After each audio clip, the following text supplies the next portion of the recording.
وأن محمدا عبده ورسوله وبعد۔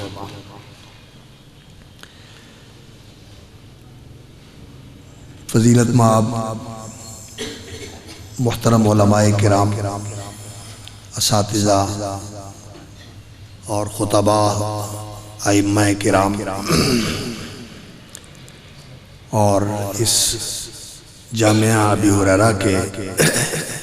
محترم اساتذہ گرامی قدر اور بہت ہی لائق تکریم معلمات محترمات،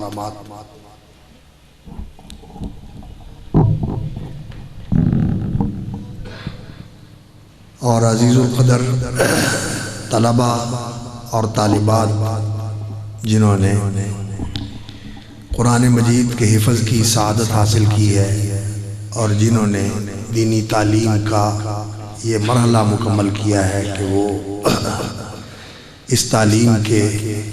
آخری مراحل تک پہنچنے والے ہیں۔ حدیث کی عظیم کتاب صحیح مسلم کے نام سے جو مشہور ہے، اس کی انہوں نے تعلیم حاصل کی ہے، اور اسی طرح جو احباب اور ذی وقار حضرات اس مجلس میں تشریف فرما ہیں، درس حدیث اور جو کتاب ہے اس کے حوالے سے اور جو اس کے مصنف ہیں ان کے حوالے سے کچھ گزارشات میں آپ حضرات کی خدمت میں پیش کرنا چاہتا ہوں۔ حدیث رسول صلی اللہ علیہ وسلم، یہ رسول اکرم صلی اللہ علیہ وسلم کے فرامین ہیں، اور اللہ رب العزت نے ان کی حفاظت کا بھی اسی طرح انتظام فرمایا ہے جس طرح اللہ رب العزت کے فرامین قرآن مجید کی حفاظت کا اللہ رب العزت نے اہتمام فرمایا ہے، کیونکہ دین ان دونوں کے مجموعے کا نام ہے۔ اللہ کا فرمان قرآن مجید اور رسول اللہ صلی اللہ علیہ وسلم کا قول، فعل اور آپ صلی اللہ علیہ وسلم کی تقریر، یہ جو رسول اکرم صلی اللہ علیہ وسلم سے دین کے بارے میں آیا ہے یہ بھی دین ہے، اور یہ دونوں وحی ہیں، دونوں اللہ رب العزت کی طرف سے آئے ہیں۔ قرآن تو اللہ رب العزت کا کلام ہے، اور اللہ رب العزت کا یہ کلام حضرت جبریل امین نے سنا، اور پھر انہوں نے آ کر رسول اللہ صلی اللہ علیہ وسلم تک پہنچایا اور نبی صلی اللہ علیہ وسلم کو پڑھایا، اور جبریل امین کا پڑھنا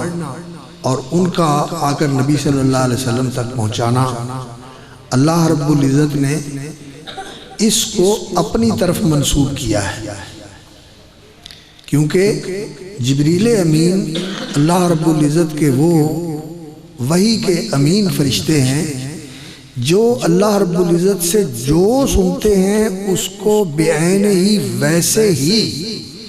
آگے پہنچاتے ہیں جس تک پہنچانے کی ذمہ داری ان کی لگائی گئی۔ اللہ رب العزت نے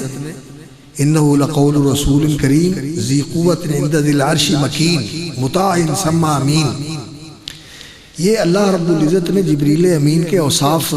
ذکر کیے ہیں قرآن مجید میں کہ رسول کریم ہیں، وہ بڑے عزت والے اللہ کے فرستادہ فرشتے ہیں۔ انہ لقول رسول کریم ذی قوت عند ذی العرش مکین، اور بڑی طاقت والے ہیں اور اللہ کے ہاں ان کا بڑا مقام اور مرتبہ ہے۔ ذی قوت عند ذی العرش مکین مطاع ثم امین، اور وہاں ان کی بات مانی جاتی ہے کیونکہ وہ فرشتوں کے سردار ہیں، اور وہ امین ہیں، جو ان کو سنایا جاتا ہے، بتایا جاتا ہے، اسی طرح اس کو لا کے آگے اللہ کے منتخب کردہ رسول تک پہنچا دیتے ہیں۔ یہ اللہ رب العزت نے جبریل امین کی ثقافت اور امانت کا بیان فرمایا، اور جو رسول صلی اللہ علیہ وسلم ہیں ان کی صداقت اور ان کی ثقافت اور ان کی امانت، اللہ اکبر،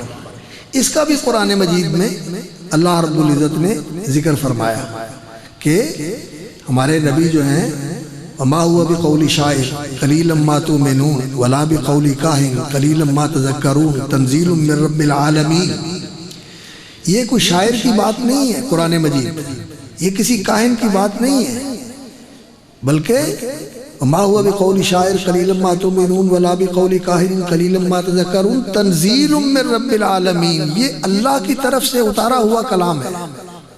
وَلَوْ تَقَوَّلَ عَلَيْنَا بَعْضَ الْأَقَاوِيلِ، اور اگر یہ ہمارا نبی ہمارے متعلق اپنی طرف سے کوئی بات ہماری طرف منسوب کرے لَأَخَذْنَا مِنْهُ بِالْيَمِينِ ثُمَّ لَقَطَعْنَا مِنْهُ الْوَتِينَ، تو پھر ہم اپنی قوت کے ساتھ مضبوط ہاتھ کے ساتھ اس کو گرفت میں لے لیں، پھر اس کی رگے حیات کو کاٹ ڈالیں۔ یعنی ہمارا رسول ہمارے بارے میں کوئی اپنی طرف سے بات نہیں کہہ سکتا، بلکہ اللہ رب العزت نے فرمایا وَمَا يَنْتِقُ عَنِ الْهَوَىٰ إِنْ هُوَ إِلَّا وَحْيٌ يُوحَىٰ، دین کے بارے میں کوئی بات وہ اپنی چاہت اور مرضی سے نہیں کہتے، جو دین کے بارے میں کہتے ہیں ان ہوا الا وحی یوحا، وہ تو اللہ کی طرف سے نازل کردہ وحی ہوتی ہے۔ جو دین کے بارے میں بات کہتے ہیں، جو خبر دیتے ہیں، وہ اللہ کی طرف سے وحی ہوتی ہے، اور جو آپ صلی اللہ علیہ وسلم کو حکم دیا گیا، اللہ پاک نے حکم دیا وَاتَّبِعْ مَا أُوحِیَ إِلَيْکَ مِن رَبِّکَ، آپ پیروی اس کی کریں جو اللہ رب العزت نے آپ کی طرف وحی فرمائی ہے۔ وَاتَّبِعْ مَا أُوحِیَ إِلَيْکَ مِن رَبِّکَ لَا إِلَٰهَ إِلَّا هُوَ وَأَعْرِضْ عَنِ الْمُشْرِکِینَ، سورہ انعام ہے کہ وحی کی پیروی کریں، اور سورہ یونس میں اللہ رب العزت نے آپ صلی اللہ علیہ وسلم کی زبان سے اعلان کروایا کہ ان کو بتا دیں انی اخاف ان عصیت ربی عذاب یوم عظیم، اگر میں اللہ کے کسی حکم کی نافرمانی کروں تو مجھے اس کے عذاب کا ڈر ہے، میں اللہ کے حکم کی فرما برداری کرتا ہوں جو اللہ کا حکم ہوتا ہے۔ اور اللہ اکبر، فرمایا ان اتبع الا ما یوحی الی، میں تو صرف اللہ کے دین کے جو وحی ہوتی ہے اس کی پیروی کرتا ہوں۔ تو رسول اکرم صلی اللہ علیہ وسلم کا عمل بھی وحی کے اوپر ہوتا تھا، اور آپ صلی اللہ علیہ وسلم کا قول بھی وحی کے مطابق ہوتا تھا، اور جبریل امین جو اللہ سے سنتے تھے وہ آ کر آپ کو پہنچاتے تھے، اور یہ جو اللہ رب العزت کی طرف سے آپ پر نازل ہوا، جیسا کہ اللہ رب العزت نے فرمایا وَإِنَّهُ لَتَنزِيلُ رَبِّ الْعَالَمِينَ نَزَلَ بِهِ الرُّوحُ الْأَمِينُ عَلَىٰ قَلْبِكَ لِتَكُونَ مِنَ الْمُنذِرِينَ، سورۃ الشعراء میں بِلِسَانٍ عَرَبِيٍّ مُبِينٍ۔ اللہ اکبر، یہ اللہ کا نازل کردہ ہے جسے جبریل امین لے کر آئے، عَلَىٰ قَلْبِكَ، آپ کے دل پر نازل کیا، اور اللہ رب العزت نے فرمایا سَنُقْرِئُكَ فَلَا تَنسَىٰ، ہم نے آپ کو ایسے پڑھایا کہ آپ بھولیں گے نہیں، اور ایک حدیث میں آیا کہ آپ اس کو پڑھیں گے نائماً و یقظان، جاگتے ہوئے بھی اور سوئے ہوئے بھی، یعنی کسی وقت بھی یہ آپ کے ذہن سے ہٹے گا نہیں، آپ کے دل کے اوپر اس کو نقش کر دیا اللہ رب العزت۔ اللہ اکبر، فَإِذَا إِنَّ عَلَيْنَا جَمْعَهُ وَقُرْآنَهُ فَإِذَا قَرَأْنَاهُ فَاتَّبِعْ قُرْآنَهُ، إِنَّ عَلَيْنَا جَمْعَهُ وَقُرْآنَهُ، اس قرآن کو آپ کے سینے میں جمع کر دینا اور آپ کی زبان پر جاری کر دینا، یہ ہمارے ذمہ ہے۔ فَإِذَا قَرَأْنَاهُ، جب ہم اس کو پڑھیں تو فَاتَّبِعْ قُرْآنَهُ، جیسے یہ پڑھا گیا ہے اور ایسے آپ کو پڑھایا گیا ہے اس کی پیروی آپ کریں۔ تو قرآن کی حفاظت نبی صلی اللہ علیہ وسلم کو اللہ رب العزت نے نازل کر کے وحی کے ذریعے بتایا تھا، اللہ نے اپنے ذمہ لیا، اور اس کی حفاظت کیسے ہو رہی ہے؟ اس کی حفاظت ان قراء کے ذریعے ہو رہی ہے، ان حفاظ کے ذریعے ہو رہی ہے۔ نبی صلی اللہ علیہ وسلم بھی حافظ تھے، قاری تھے، آپ صلی اللہ علیہ وسلم کو جبریل امین نے پڑھایا، اور اس پڑھانے کو اللہ نے اپنی طرف منسوب کیا، اور جبریل امین کی تلاوت کو بھی اللہ رب العزت نے، چونکہ وہ اللہ رب العزت سے سن کر ویسے ہی آ کر پڑھ کے سناتے تھے، کسی چیز کی کمی بیشی نہیں ہوتی تھی، اللہ کا کلام ہی ہوتا تھا، وہ فاجروا حتی یسمع کلام اللہ، کہ وہ اللہ کا کلام سنیں، اللہ کا کلام ہے، نقل کرنے والے جبریل امین ہیں جو اللہ سے لے کر آئے، اور محمد رسول اللہ صلی اللہ علیہ وسلم تک پہنچا ہے جبریل امین کے واسطے سے، اور محمد الرسول اللہ صلی اللہ علیہ وسلم کو جو اللہ رب العزت نے فرمایا کہ قرأناہ، جب ہم پڑھتے ہیں، جبریل کے پڑھنے کو اپنا پڑھنا قرار دیا، اس لیے کہ وہ اللہ کی قرات کو نقل کرنے والے ہیں، اور جبریل کی تلاوت کو تلک آیات اللہ نتلوہا علیک بالحق، یہ اللہ کی آیتیں ہیں جو ہم آپ پر پڑھتے ہیں۔ جبریل کی تلاوت کو اللہ نے اپنی تلاوت قرار دیا، اس لیے کہ وہ اللہ رب العزت کی پڑھائی ہوئی اور بتائی ہوئی آیتیں ہی پڑھ کے سناتے ہیں۔ تو رسول اکرم صلی اللہ علیہ وسلم نے بھی پھر جو جبریل امین نے پڑھ کے سنایا اس کو آگے لوگوں کو پڑھایا۔ یتلو علیہم آیاتنا ویزکیکم، جو نبی ہماری آیتیں تمہیں پڑھ کے سناتا ہے اور تمہارا تزکیہ کرتا ہے، ویعلمکم الکتاب والحکمہ، اور تمہیں کتاب و حکمت کی تعلیم دیتا ہے۔ اور اللہ رب العزت نے اس کتاب و حکمت کی تعلیم کو اپنی طرف منسوب کیا، وَأَنزَلَ اللَّهُ عَلَيْكَ الْكِتَابَ وَالْحِکْمَةَ، کہ آپ پر اللہ نے کتاب و حکمت نازل فرمائی، وَعَلَّمَكَ مَا لَمْ تَكُنْ تَعْلَمْ، اور آپ کو وہ سکھایا اللہ نے جو آپ نہیں جانتے۔ اللہ نے اس سکھانے کو اپنی طرف منسوب کیا، یہ اللہ کا سکھایا ہوا علم ہے۔ اور رسول اکرم صلی اللہ علیہ وسلم نے صحابہ کو سکھایا، اور صحابہ پھر جو سیکھتے تھے، اللہ اکبر، جس طرح نبی صلی اللہ علیہ وسلم سے سیکھتے تھے اسی طرح پڑھتے تھے۔ حضرت عبداللہ بن مسعود رضی اللہ تعالیٰ عنہ، یہ نبی صلی اللہ علیہ وسلم کے وہ صحابی ہیں جنہوں نے نبی صلی اللہ علیہ وسلم سے براہ راست قرآن مجید سنا، اور چونکہ یہ قدیم الاسلام ہے، پہلے مسلمان ہونے والوں میں سے، کہتے ہیں قرآن مجید کی 70 صورتیں ایسی ہیں کہ جب ان کی وحی رسول اللہ صلی اللہ علیہ وسلم پر آئی تو سب سے پہلے جس کو یہ سعادت حاصل ہوئی کہ اس نے نبی صلی اللہ علیہ وسلم کے زبان اقدس سے اس وحی کو سنا، وہ عبداللہ بن مسعود کے کان تھے۔ اور پھر ان کو ثقافت اور ان کو توثیق ایسی ملی کہ رسول اکرم صلی اللہ علیہ وسلم نے فرمایا کہ جو قرآن اس طرح پڑھنا چاہتا ہے جس طرح نازل کیا گیا ہے تو وہ اس طرح پڑھے جس طرح عبداللہ بن مسعود پڑھتے۔ یہ اللہ رب العزت نے ان کو اعزاز دیا۔ اللہ کا کلام جبریل لے کر آئے، جبریل سے نبی صلی اللہ علیہ وسلم نے سنا، جبریل سے نبی صلی اللہ علیہ وسلم نے سن کر صحابہ کو پڑھایا، اور صحابہ کے پڑھنے کو نبی صلی اللہ علیہ وسلم نے بتایا کہ یہ اس طرح ہے جیسے اللہ نے اتارا۔ اور پھر صحابہ نے جو رسول اکرم صلی اللہ علیہ وسلم سے احادیث سنی، صحابہ نے جو رسول اکرم صلی اللہ علیہ وسلم سے قرآن سنا، جو دین سیکھا، جو آپ صلی اللہ علیہ وسلم نے ان کو تعلیم و تربیت دی، اس ساری کو بالاجمال اللہ رب العزت نے یہ کہہ دیا کہ یہ سارا کچھ ایسا ہے کہ یہ رسول اکرم صلی اللہ علیہ وسلم کے صحابہ نے کیا تو اللہ ان سے راضی ہو گیا۔ یعنی اللہ رب العزت نے ان کی توثیق فرما دی۔ یہ کس لیے ہے؟ یہ اس لیے ہے کہ بعد والوں کو اعتماد ہو کہ یہ دین جو ہے سکھا، سچے، معتبر اور قابل اعتماد لوگوں کے ذریعے سے ہم تک پہنچا ہے۔ تو جس طرح اللہ نے قرآن کی حفاظت فرمائی، صحابہ نے یاد کیا اور آگے نقل کیا، اللہ اکبر، نبی صلی اللہ علیہ وسلم نے فرمایا جس نے قرآن پڑھنا ہو تو وہ زید بن ثابت سے پڑھے، وہ معاذ بن جبل سے پڑھے، وہ سالم مولا ابی حذیفہ سے پڑھے، وہ ابی بن کعب سے پڑھے۔ ان کے نام لیے کہ ان سے قرآن پڑھو۔ سالم مولا ابی حذیفہ سے غلام تھے، ان کے آزاد کردہ، ابو حذیفہ رضی اللہ تعالیٰ عنہ کے بیٹے تھے۔ اللہ اکبر۔ اور کتنی شان تھی ان کی، وہ قرآن کے قاری تھے۔ اور حضرت عمر رضی اللہ تعالیٰ عنہ سے منقول ہے، یہ فوت ہو گئے تھے پہلے، کہتے ہیں بلکہ شہید ہو گئے تھے، سالم مولا ابی حذیفہ شہید ہو گئے تھے رضی اللہ تعالیٰ عنہ۔ کہتے ہیں کہ اگر آج سالم مولا ابی حذیفہ زندہ ہوتے تو میں خلافت کے لیے ان کو نامزد کر دیتا۔ قرآن کا علم، دین کا علم، حالانکہ غلام کا آزاد کردہ غلام تھے ابو حذیفہ رضی اللہ تعالیٰ عنہ۔ اور ابو حذیفہ جو تھے، اللہ اکبر، وہ عتبہ کے بیٹے تھے، باپ کافر اور بیٹا اللہ اکبر رسول اللہ صلی اللہ علیہ وسلم کا صحابی تھا۔ تو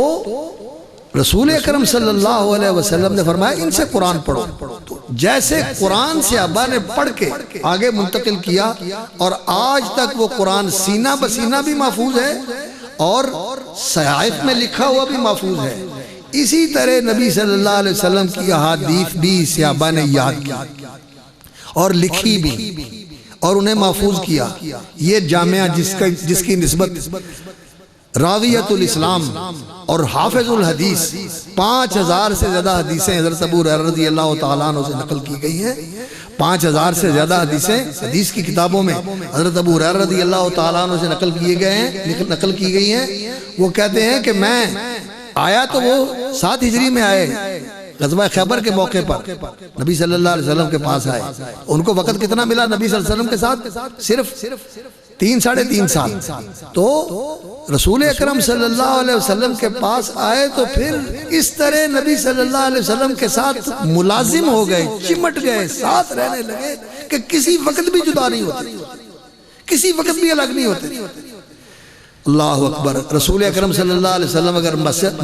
مسجد میں نہیں ہے، گھر میں نہیں ہے، کہیں آپ صلی اللہ علیہ وسلم آرام کرنے کے لیے چلے گئے ہیں تو ابو ہریرہ کو جستجو ہے کہ اللہ کے رسول کہاں گئے۔ تلاش کرتے کرتے کرتے کرتے باغ میں پہنچ گئے جہاں اللہ کے رسول صلی اللہ علیہ وسلم کسی درخت کے سائے کے نیچے آرام فرما رہے تھے۔ باغ کا دروازہ کوئی نہیں ہے تو جس راستے سے پانی جاتا ہے باغ کے اندر، کہتے ہیں میں اسی پانی کے راستے سے سمٹا کے اندر پہنچ کے اللہ کے رسول کے پاس پہنچ گیا۔ اتنی لگن اور اتنی جستجو اور اتنی طلب کی تڑپ ہے ان کے اندر کہ کسی وقت بھی نبی صلی اللہ علیہ وسلم سے جدا نہیں ہوتا۔ اور رسول اکرم صلی اللہ علیہ وسلم نے دعا بھی دی۔ اللہ اکبر۔ ایک دن نبی صلی اللہ علیہ وسلم نے فرمایا ابو ہریرہ چادر بچھاؤ، چادر بچھائی اور نبی صلی اللہ علیہ وسلم نے دعا بھی فرمائی اور پڑھ کے کچھ اس چادر میں ڈالا آپ صلی اللہ علیہ وسلم نے، جو اللہ کی طرف سے روحانی برکات نازل ہوئی۔ ابو ہریرہ کہتے ہیں کہ وہ چادر اٹھا کے میں نے سینے سے لگا لی۔ اس کے بعد پھر ابو ہریرہ نے نبی صلی اللہ علیہ وسلم کی زبان سے جو سنا پھر ابو ہریرہ کو کبھی بھولا نہیں۔ صحابہ حدیث کے بھی اسی طرح حافظ تھے، قرآن کے بھی حافظ تھے، حدیث کے بھی حافظ تھے۔ اور یہ جو ماشاءاللہ ہمارے محترم نے اس بچے کا ٹیسٹ جو آپ کو دلوایا ہے، یہ ابتدا ہے، یہ ابتدا ہے، وگرنہ یقین جانیے ایسا ہوتا ہے کہ یہ حفظ کرنے والے بچے کچے پکے نکلتے ہیں، لیکن جب یہ پختہ ہو جاتے ہیں تو پھر یہ ایک ہی جگہ کے اوپر کھڑے ہو کر پورا قرآن سنا دیتے ہیں اور الحمدللہ کسی جگہ زبر زیر کی بھی غلطی نہیں ہوتی۔ انہی مدرسوں سے تیار ہوتے ہیں، یہی بچے اس طرح استاد ان کو تیار کرتے ہیں۔ تو اللہ رب العزت نے جیسے قرآن کی حفاظت لوگوں کے ذریعے فرمائی، اسی طرح حدیث کی حفاظت بھی لوگوں کے ذریعے کی۔ تو ابو ہریرہ رضی اللہ تعالیٰ عنہ حدیثوں کے بھی حافظ تھے، قرآن کے بھی حافظ تھے۔ ایک دفعہ مروان ابن عبد الملک جو مدینہ کے گورنر تھے، انہوں نے حضرت ابو ہریرہ رضی اللہ تعالیٰ عنہ کو بلایا اور کہنے لگے جی آپ مجھے رسول اکرم صلی اللہ علیہ وسلم کی کوئی حدیثیں سنائیں۔ تو انہوں نے نبی صلی اللہ علیہ وسلم کی حدیثیں سنانے کے لیے بیٹھ گئے اور حافظ الحدیث تھے۔ ہم لوگ تو سچی بات ہے کمزور ہیں، ہمارا حافظہ اتنا زبردست نہیں ہے، اور دوسری بات یہ ہے کہ ہمیں اس بات پر لگایا نہیں گیا۔ لگایا جائے حدیثیں حفظ کرنے کے اوپر تو آج بھی عالم اسلام کے اندر ایسے لوگ موجود ہیں جو صحیح بخاری، صحیح مسلم، ابو داود، سنن ترمذی، جامع ترمذی، سنن نسائی، مسند امام احمد، یہ کتابیں حفظ کیے ہوئے موجود ہیں، آج بھی موجود ہیں، آج بھی موجود ہیں۔ ایک نابینا نوجوان ہے جہاد نام کا، اللہ رب العزت اس کی عمر میں برکت کرے، اسے یہ ساری کتابیں نابینا ہے اور اسے حفظ ہے، قرآن کا بھی حافظ ہے اور حدیث کی کتابوں کا بھی حافظ ہے۔ تو یہ کام اگر کیا جائے تو آج بھی اللہ رب العزت نے انسان کو جو صلاحیت دی ہوئی ہے اسے استعمال کرنے کی ضرورت ہے، تو انشاءاللہ العزیز آج بھی ایسے لوگ حافظ ہو جاتے ہیں۔ اور اللہ اکبر، امام حضرت ابو ہریرہ رضی اللہ تعالیٰ عنہ بیٹھ گئے سنانے کے لیے، تو اس نے پیچھے اپنے سیکٹری کو بٹھا دیا کہ ابو ہریرہ جو سناتے جائیں وہ لکھتے جاؤ، جو سناتے جائیں وہ لکھتے جاؤ، سناتے جائیں وہ لکھتے جاؤ۔ تو ابو ہریرہ رضی اللہ تعالیٰ عنہ نے 100 کے قریب نبی صلی اللہ علیہ وسلم کے فرامین سنائے۔ تو وہ کہنے لگا جزاک اللہ خیر، مجھے بڑی خوشی ہوئی کہ آپ صلی اللہ علیہ وسلم نے نبی صلی اللہ علیہ وسلم کے فرامین سنے۔ ان کو تو شوق ہوتا تھا، نبی صلی اللہ علیہ وسلم کے فرامین سننے کا شوق ہوتا تھا، اس لیے کہ یہ بھی وحی ہے، یہ دین ہے، یہ ایمان ہے، یہ حکمت ہے، یہ ربانی حکمت ہے جو اللہ رب العزت کی طرف سے انسان کے اندر چلی جائے تو انسان کی زندگی میں راست روی آ جاتی ہے، انسان کی زندگی میں ٹھیک ٹھیک چلنا، ٹھیک ٹھیک سوچنا، ٹھیک ٹھیک بولنا، ہر کام ٹھیک ٹھیک کرنا اللہ کی مرضی کے مطابق، اللہ کی رضا کے مطابق، یہ چیز اللہ تعالیٰ انسان کو نصیب کر دیتا ہے۔ یہ حکمت ربانی انسان کو عطا ہو جاتا ہے، اسی لیے حدیث کو حکمت کہا جاتا ہے۔ اللہ اکبر۔ تو وہ بڑے خوش ہوئے، اور 1 سال کے بعد پھر اس نے حضرت ابو ہریرہ رضی اللہ تعالیٰ عنہ کو بلا لیا، 1 سال کے بعد کہنے لگے ابو ہریرہ رضی اللہ تعالیٰ عنہ، آپ نے ایک دن عرصہ ہوا آئے تھے تو کچھ حدیثیں سنائی تھی، تو میرا جی چاہتا ہے آپ مجھے وہ دوبارہ حدیثیں سنا دیں۔ تو ابو ہریرہ رضی اللہ تعالیٰ نے کہا میں سنا دیتا ہوں۔ تو انہوں نے وہ 100 حدیثیں جو اس وقت سنائی تھی وہی دوبارہ اسی ترتیب سے سنا دی۔ یہ تھے وہ لوگ جن کو اللہ نے اس دین کی حفاظت کے لیے منتخب کیا تھا۔ ان لوگوں نے اپنے آپ کو دین کے لیے وقف کر دیا تھا اور باقی ساری چیزوں سے ان دستبردار ہو گئے۔ ابو ہریرہ رضی اللہ تعالیٰ عنہ کہتے ہیں مجھے کھانے پینے کے لیے وقت نہیں ملتا تھا، میں بھوکا پیاسا اللہ کے رسول کے ساتھ لگا رہتا تھا، اور کئی دفعہ ایسا بھی ہوتا تھا مجھے بھوک سے غشی پڑ جاتی اور بھوک سے میرے حواس باختہ ہو جاتے تھے، میرے حواس قائم نہیں رہتے تھے، ہوش و حواس قائم نہیں رہتے تھے۔ لوگ سمجھتے تھے شاید ابو ہریرہ کو کچھ ہو گیا، اور میں نے بھوک کی وجہ سے پتھر بھی باندھے اپنے پیٹ کے اوپر۔ یہ علم کے لیے اتنی محنت کرتے تھے، تو پھر اللہ رب العزت کے لیے بھی جب کوئی محنت کرتا ہے تو اللہ راہیں کھول دیتا ہے۔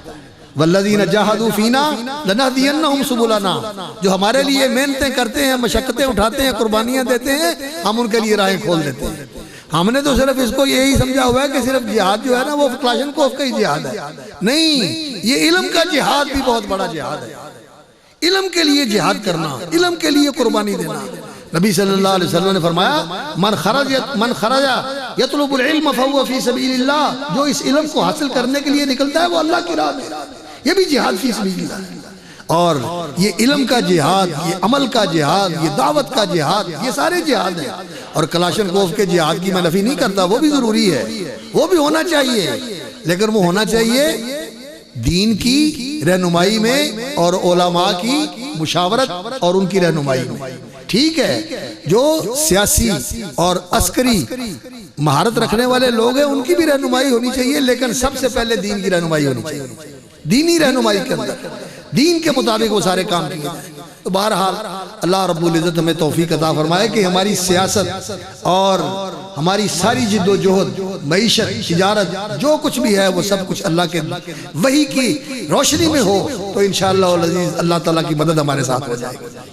اللہ کی مدد ہمارے ساتھ ہو جائے گی۔ اللہ کی مدد جو ہے ان لوگوں کے ساتھ ہے جو لوگ اللہ رب العزت کی وحی کی پیروی کرتے ہیں، جو اللہ کی وحی کی پیروی کرتے ہیں۔ رسول اکرم صلی اللہ علیہ وسلم نے صحابہ کو قرآن بھی سکھایا اور انہوں نے محفوظ کیا، حدیث بھی سکھائی انہوں نے محفوظ کیا، اور پھر نبی صلی اللہ علیہ وسلم کا عمل بھی ان لوگوں نے محفوظ کیا تھا۔ اللہ اکبر۔ لوگ کہتے تھے کہ عبداللہ بن عمر رضی اللہ تعالیٰ عنہ جو کام نبی صلی اللہ علیہ وسلم کو کرتے دیکھا اسے چھوڑتے نہیں تھے، اس کو ویسے ہی کرتے تھے جیسے اللہ کے رسول صلی اللہ علیہ وسلم نے کیا۔ عبداللہ بن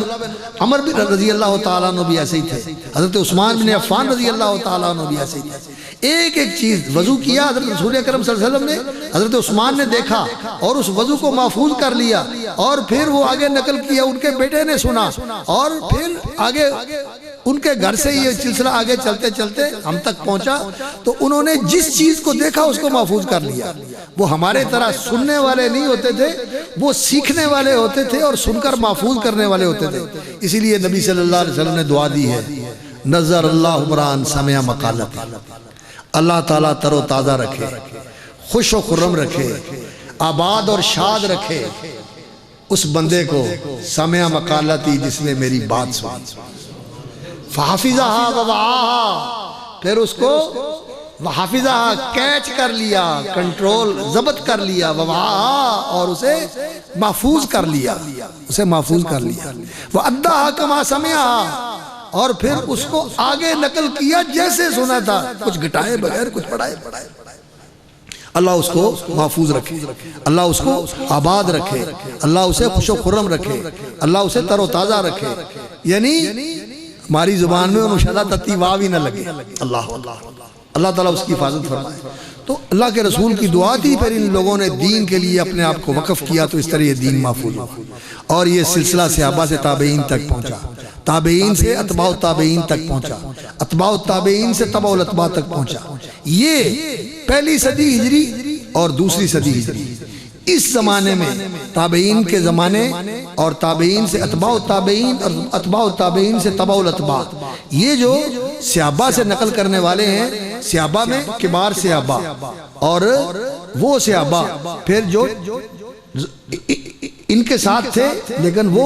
سابقین میں سے نہیں تھے، ان کے پیچھے تھے، پھر صغار صحابہ جو چھوٹے صحابہ تھے، چھوٹی عمر میں انہوں نے نبی صلی اللہ علیہ وسلم کی زیارت کی۔ یہ صحابہ کے تینوں گروہ یہ تو صحابیت کے شرف سے مشرف ہیں، ان کو تو اللہ رب العزت نے صحابیت کا وہ شرف دے دیا ہے کہ اللہ ان سے راضی ہو گیا،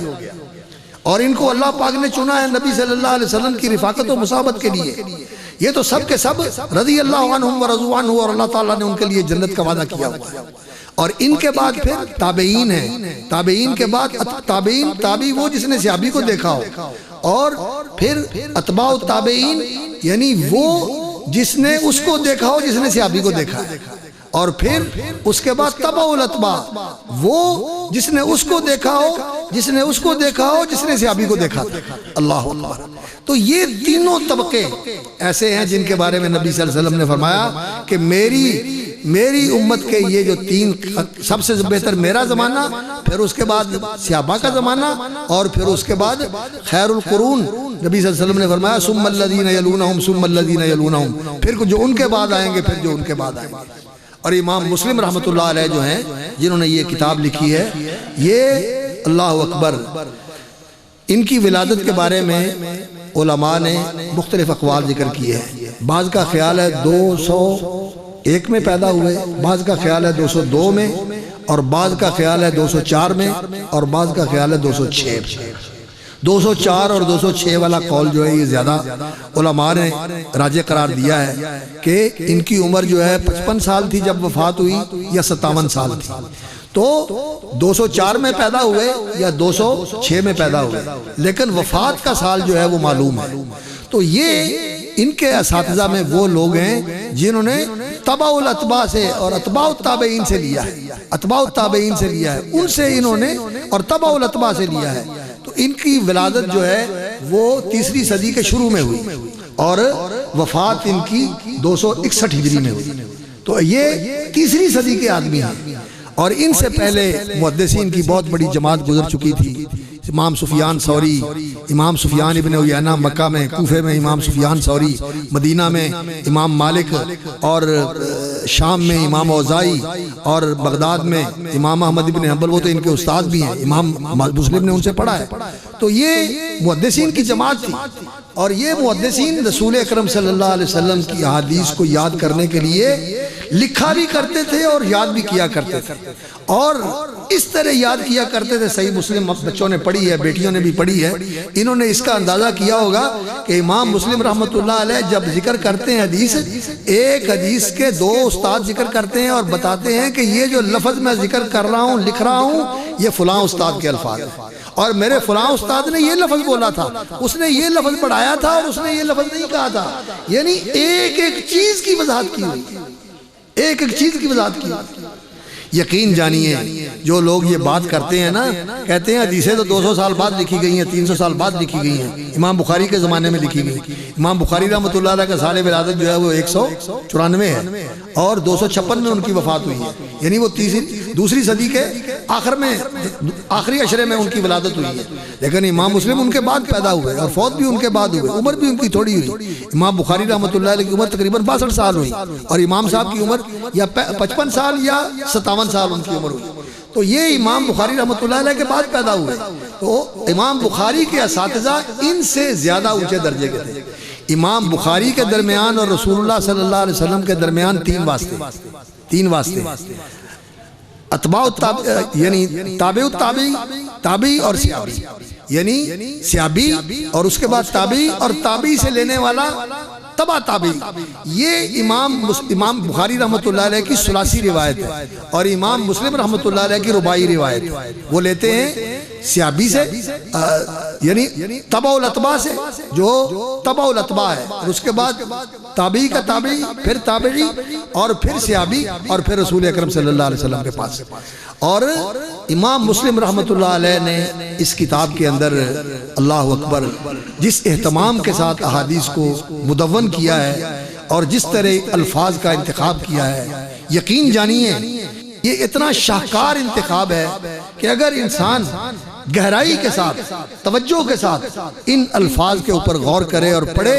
تو جھوم جھوم جاتا ہے کہ امام مسلم نے موتی پروتی موتی پروتی اللہ اللہ۔ یہ کوئی کام آسان کام نہیں ہے۔ آج تو ہمارے پاس یہ کتاب چھپی ہوئی ہے اور لوگ پڑھتے ہیں، اور پڑھتے ہوئے بھی عبارت بھی صحیح نہیں پڑھی جاتی، لیکن یہ وہ لوگ تھے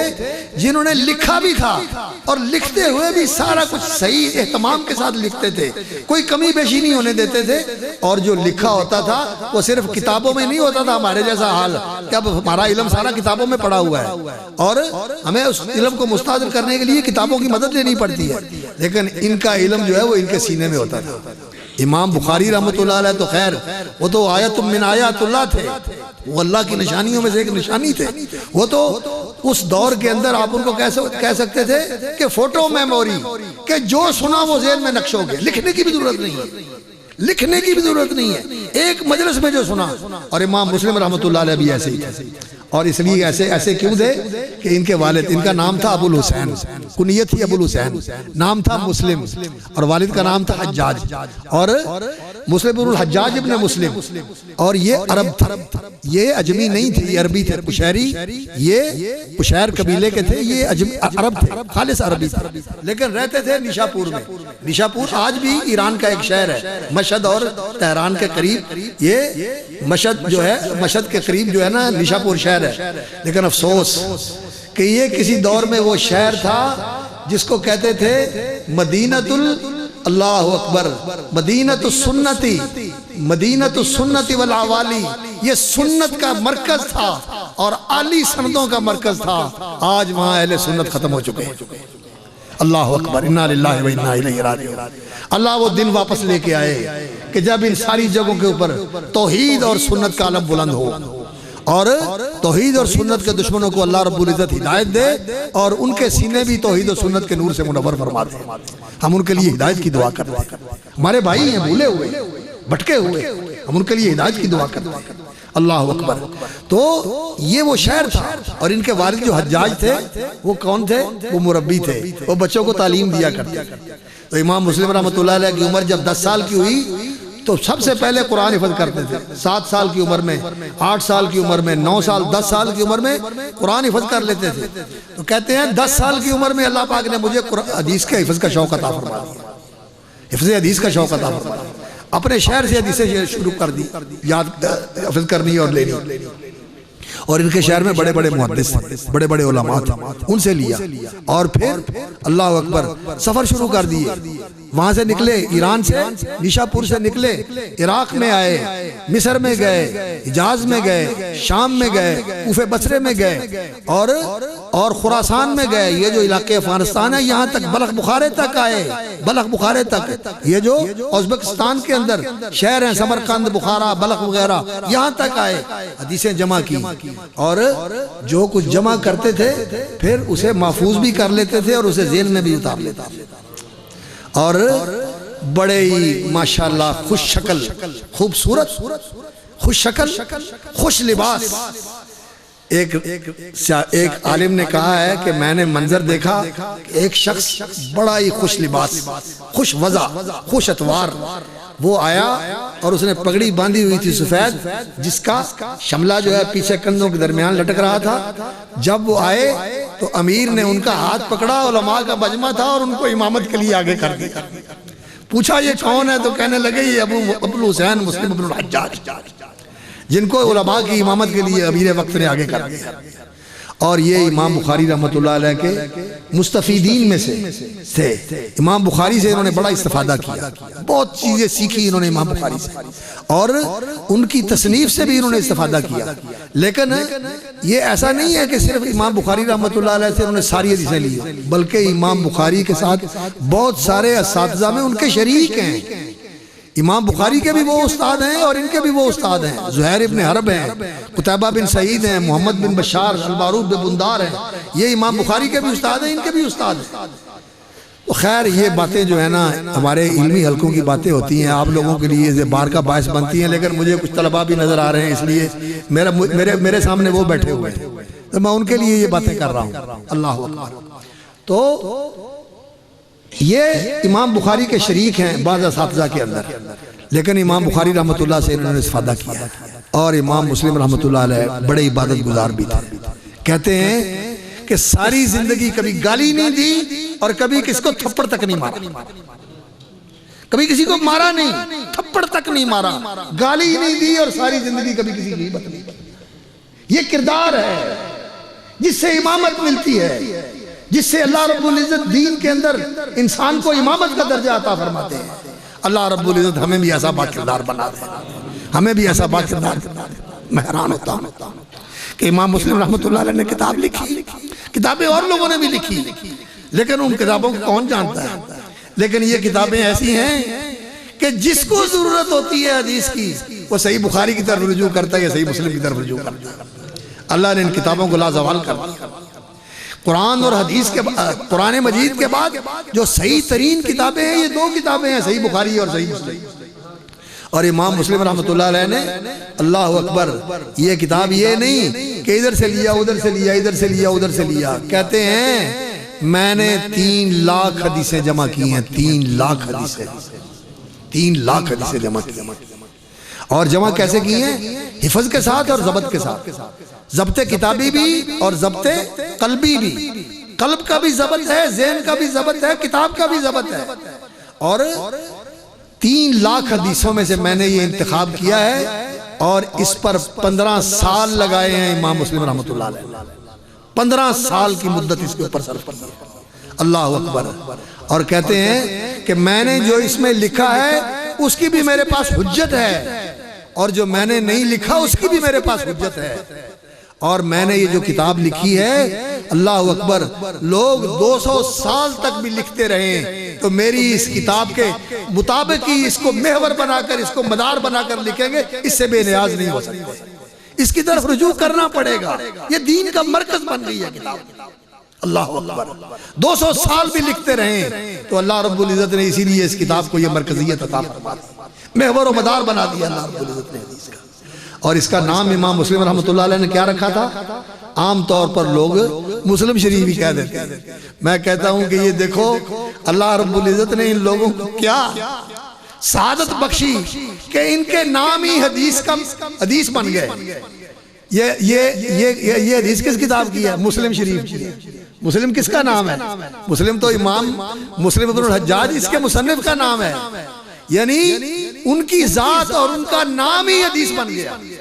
یہ علی ایسی قبولیت اللہ رب العزت نے ان کو عطا فرمائی. بخاری لوگ کہتے ہیں بخاری میں لکھی ہوئی ہے، اور بخاری تو کتاب ہے اور لکھنے والے بخاری تھے تو کتاب تھے. ان کی کتاب کا نام تو الجامع الصحیح ہے،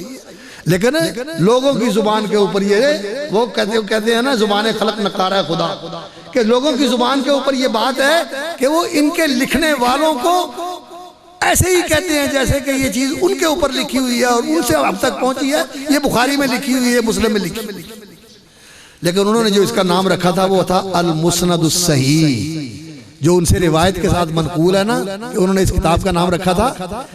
ما کتبت فی ھذا المسند الصحیح. اس صحیح مسند میں، اس مسند صحیح، مسند اس کو کہتے ہیں جس میں مرفوع حدیث ہو، نبی صلی اللہ علیہ وسلم سے باسند نقل کی ہو. مسند اس کو کہتے ہیں جو نبی صلی اللہ علیہ وسلم سے بالاتصال صحیح منقول ہو، اس کو مسند کہا جاتا ہے. تو المسند الصحیح. اور یہ مسند امام مسلم رحمۃ اللہ علیہ نے المسند الصحیح، اور اس کا پورا نام جو اس کی پوری معنویت کو اور اس کی پوری حیات کو اور اس کے پورے سٹرکچر کو واضح کرتا ہے، اس کے ہیکل کو واضح کرتا ہے. المسند الصحیح المختصر من السنن بنقل العدل من العدل عن رسول اللہ صلی اللہ علیہ وسلم. یعنی وہ مرفوع احادیث جو صحیح ہیں اور نبی صلی اللہ علیہ وسلم کی سنن نبویہ کا مختصر مجموعہ ہے، اور وہ عادل اور ضابط کا نقل کردہ ہے، اپنے جیسے عادل اور ضابط تھے اور اس نے نقل کیا ہے رسول اللہ صلی اللہ علیہ وسلم سے، اور رسول اللہ صلی اللہ علیہ وسلم نے نقل کیا اللہ رب العزت سے. وہی ہماری دین کے اندر، ہمارے دین کے اندر سند ہے، بے سند کوئی چیز نہیں ہے کتاب کی بھی سند ہونی چاہیے اور اس کتاب کے مصنف کی بھی سند ہونی چاہیے. اور ہمارے یہ جو اساتذہ پڑھاتے ہیں بچوں کو، یہ اپنی سند دیتے ہیں ان کو. الحمدللہ ہمارے پاس بھی، ہم نے بھی اساتذہ سے پڑھا ہے، کتابیں پڑھی ہیں اور اساتذہ نے اجازت دی ہے اور انہیں سند دی ہے کہ ہم نے تمہیں پڑھایا ہے اور تمہیں اجازت ہے کہ تم آگے بھی پڑھا سکتے ہو. لیکن یہ آج کل جو ہے نا کتابوں کے اوپر اور سوشل میڈیا کے اوپر ادھر سے ادھر لیا، ادھر سے ادھر لیا، اور اکٹھے کر کے کوئی سکالر بنا ہوا ہے، کوئی پروفیسر بنا ہوا ہے، اور کوئی یوٹیوبر بنا ہوا ہے، اور کوئی سوشل میڈیا کا بلاگر بنا ہوا ہے. اور وہ بڑے لوگ جو ہیں جی کہتے ہیں جی میرے ماننے والے اور میرے سننے والے، مجھے فالو کرنے والے اتنے زیادہ ہیں، ان مولویوں کو کیا آتا ہے؟ او اللہ کے بندے، علم کی حیثیت کیا ہے تیرے علم کی؟ تجھے تو قرآن پڑھنا بھی نہیں آتا صحیح، تجھے تو حدیث کی عبارت پڑھنی بھی نہیں آتی، تو کسی حدیث کا صحیح مفہوم بھی نہیں بتا سکتا. علم اسی سے آتا ہے. لا ینال العلم براحت الجسد. امام مسلم رحمۃ اللہ علیہ نے یہ قول اس صحیح مسلم میں نقل کیا ہے کہ آرام کے ساتھ اور سکون کے ساتھ اور گھروں میں بیٹھ کے یہ علم حاصل نہیں کیا جا سکتا. اس کے لیے قربانیاں دینی پڑتی، اس کے لیے مشقتیں اٹھانی پڑتی، اس کے لیے استادوں کے پاس جا کے محنت کرنی پڑتی. تو امام مسلم رحمۃ اللہ علیہ نے یہ کتاب جو لکھی 15 سال کے عرصے میں، اور انہوں نے کہا کہ اس کتاب سے کوئی مستغنی نہیں ہو سکتا. 200 سال تک بھی لکھتے رہے تو ان کا مدار یعنی ان کا محور اور ان کے گھومنے کی جگہ اور ان کا مرکز یہی کتاب ہوگا. اللہ اکبر. اور امام مسلم رحمۃ اللہ علیہ نے اس کتاب کے لکھنے کی وجہ یہ بیان کی ہے کہ وہ کہتے ہیں میں نے اس سے پہلے دیکھا، ان کے ایک رفیق تھے ابو الفضل احمد ابن سلمہ النشاپوری، ان کے ہم وطن بھی تھے، انہی کے شہر کے رہنے والے تھے، اور ان کے شاگرد بھی تھے اور ان کے ساتھی بھی تھے. انہوں نے ان سے یہ درخواست کی کہ آپ اللہ تعالیٰ کی توفیق سے ایسی کتاب لکھ دیں جس کے اندر صحیح احادیث کا انتخاب ہو. تو امام مسلم رحمۃ اللہ علیہ نے اس کا مقدمہ بھی لکھا، اس میں اس کتاب کے لکھنے کا باعث بتایا کہ میں نے یہ دیکھا کہ لوگوں نے حدیث کی کتابیں جمع کی ہیں. اصل میں پہلے محدثین نے جو ان تک پہنچا اس کو جمع کر دیا. صحابہ کے اقوال ملے وہ بھی جمع کر دیے، تابعین کے فتاوی ملے وہ بھی جمع کر دیے، نبی صلی اللہ علیہ وسلم کی سیرت ملی وہ بھی جمع کر دی، نبی صلی اللہ علیہ وسلم کی سنتیں ملی وہ بھی جمع کر دی، نبی صلی اللہ علیہ وسلم کی احادیث ملی وہ بھی جمع کر دی، عرب کی تاریخ ملی وہ بھی جمع کر دی. ساری چیزیں جمع کر دی تاکہ سارا جو دین کے ساتھ تعلق رکھنے والا میٹیریل ہے، مواد ہے، وہ سارے کا سارا محفوظ ہو جائے، جمع ہو جائے. اور پھر انتخاب شروع ہوا. امام مالک رحمۃ اللہ علیہ نے جو مدینے میں سب سے معتبر اور سب سے مستند ان کو علم ملا، انہوں نے موطا میں جمع کر دیا. اور امام سفیان ثوری نے جو کوفے میں ملا اس کو جامع سفیان میں جمع کر دیا. امام ابن عیینہ نے، سفیان ابن عیینہ نے مکہ میں جو ملا اس کو جمع کر دیا. امام اوزاعی کو شام میں جو ملا اس کو جمع کر دیا. لیث ابن سعد کو جو مصر میں ملا انہوں نے جمع کر دیا. اور امام مسلم رحمۃ اللہ علیہ سے پہلے مسند الحمیدی امام بخاری کے بھی استاد ہیں، ان سے امام بخاری رحمۃ اللہ علیہ روایت کرتے ہیں، ان کا بھی مسند ہے. امام احمد رحمۃ اللہ علیہ کا بھی مسند ہے، اسحاق ابن راہویہ کا بھی مسند ہے، ابو داؤد طیالسی کا بھی مسند ہے، اور ابو موسیٰ عبید اللہ ابن موسیٰ الابسی کا بھی مسند، ابو محمد عبید اللہ ابن موسیٰ الابسی کا بھی مسند ہے. یہ مسانید تھے، حدیثوں کے مجموعے تھے، لیکن ان میں صحیح، صرف صحیح کا انتخاب نہیں تھا. صحیح بھی تھا، صحیح لذاتے ہی، صحیح لغیرے ہی، اور حسن بھی تھا، حسن لذاتے ہی، حسن لغیرے ہی، اور بعض کمزور روایتیں بھی، اور بعض ایسی بھی تھیں جو کہ اس لیے انہوں نے جمع کر دی تھی تاکہ لوگوں کو پتہ چل جائے کہ یہ اللہ کے رسول کی طرف غلط نسبت کی گئی. امام محمد بن اسماعیل بخاری رحمۃ اللہ علیہ فرماتے ہیں کہ مجھے 1,00,000 صحیح حدیثیں یاد ہیں، اور 2,00,000 وہ بھی میں نے یاد کی ہوئی ہیں جو غیر صحیح ہیں، کہ کوئی آگے یہ نہ کہہ سکے کہ یہ بھی حدیث ہے، مجھے پتہ ہے کہ یہ جھوٹی حدیث ہے، میں اس لیے وہ بھی یاد کیا. صحیح کی پہچان کے لیے غیر صحیح کو بھی محفوظ کیا ہوا، اسے بھی محفوظ کیا ہوا. تو امام مسلم رحمۃ اللہ علیہ نے اس میں صحیح المسند الصحیح کے اندر اللہ اکبر صحیح حدیثیں جمع کرنے کا